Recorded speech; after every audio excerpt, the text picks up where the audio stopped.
I'm Josh. I'm Matt. Welcome to Neat Nation.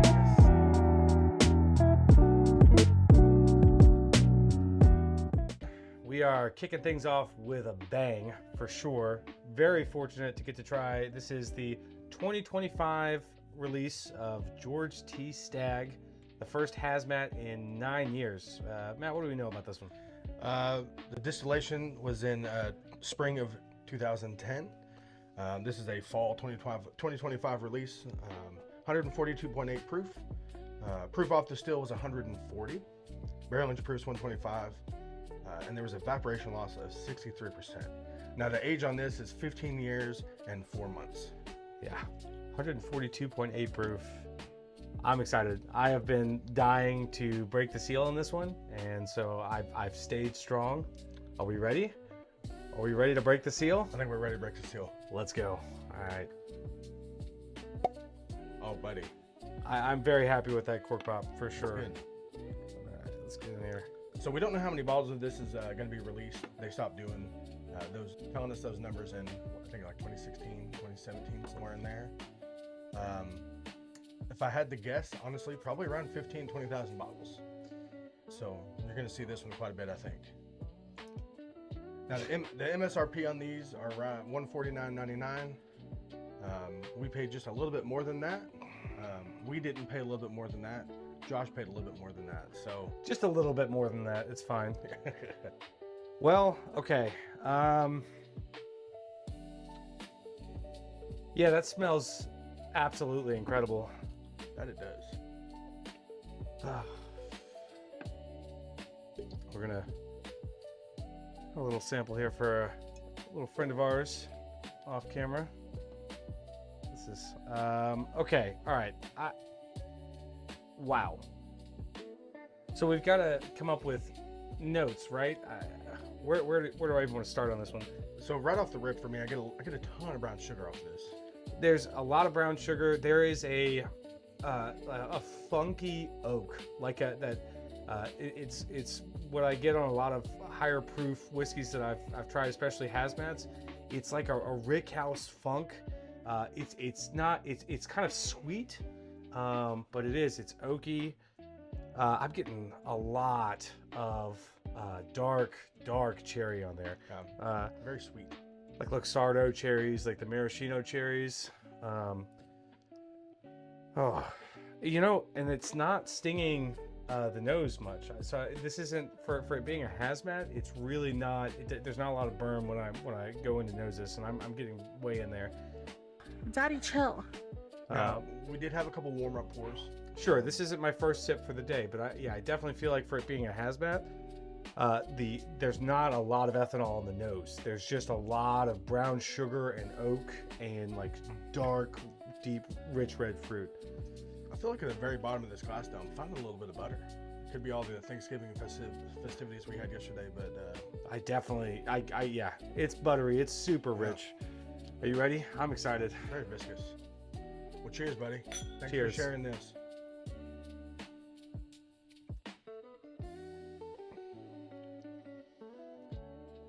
Oh man. So it starts out with a little green apple, in the best way possible, but then that brown sugar just takes over, you know. Just give me a second to catch my bearings here. I appreciate the quick notes there, because The nose is very much what the palate is as well. Yeah, absolutely. The palate is following the nose here. It's super rich, a very long finish. Like it's still going right now. There's this lingering, like dark caramel and like red fruit on the back end of the finish. That's just, it's quintessential. That black cherry note that you get from if you've ever had like a Stagg Junior, a really good Stagg Junior or a GTS. It's just very present. That finish though, like it gets really jammy at the end. Yeah. You know. Oh yeah, great note. Absolutely. Yeah. Nice. Well, I know what I'm gonna have with my leftover turkey today. Wow. Oh, man. I had really high expectations. Boy, and it's got like that. It's got a really nice, like tingle to it, like on the palate, from the proof coming through on that second sip. I also say though, this is not drink 142 proof. It's definitely not. I don't know that this feels. I got to try last year's and the year before. I don't know that this feels much hotter than those. Like it really is. But the flavor is just really, really dense. I mean, I'm very happy with this purchase. I'm very happy with that flavor. Yeah. And honestly, I like Buffalo Trace products, but I'm not a huge Buffalo Trace guy. If you look on my bourbon shelf here, there's maybe 6 bottles of Buffalo Trace. But wow, congratulations! This is So all right, this is gonna be a great pour. Few questions here, okay?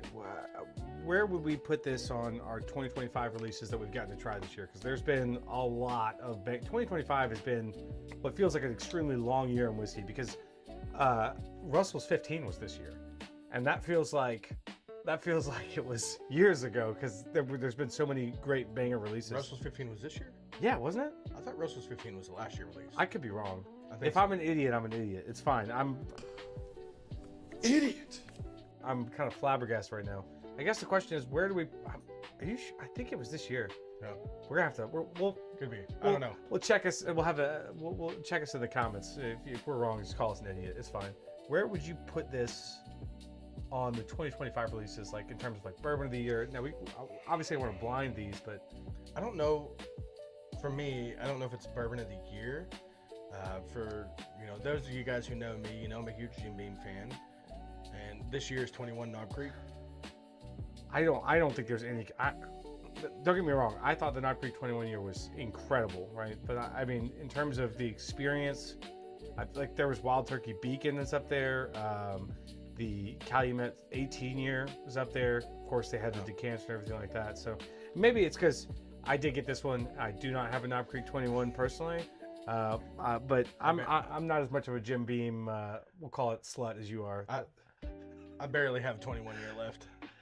We've about demolished that thing in a couple weeks. So yeah, I mean honestly, I'm gonna put this in my top. I'm gonna put this in my top 8. Top 8? Yeah. Wow. I would say around 5 or 6. Okay. Of my pours of the year. So for me, I'm going absolutely top 3. For sure. Okay, so scale of 1 to 10. If you were to rate this, here, look, we have a little problem there. Yeah. Here, where you're broken, I'm gonna fix it. You're fixed. Okay, out of 10 for me, I'm gonna give this an 8.9. I might even go 9.1 on that. That's pretty high. I'm gonna go with a 7-8. Two very different palettes here on the channel for sure. 7.8 seems extremely low for me for this.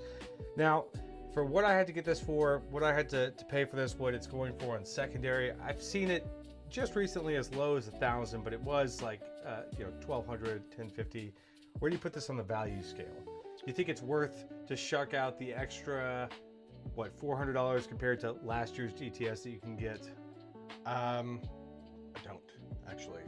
I think I'm gonna agree with that. I think last year's was supremely underrated. Yeah. Last year's right now, for what you could typically get it for, absolute steal in my personal opinion. But there it is. Absolutely. Thanks for tuning in to Neat Nation. I'm Josh. This is Matt, and we are gonna see how far into this bottle we can get.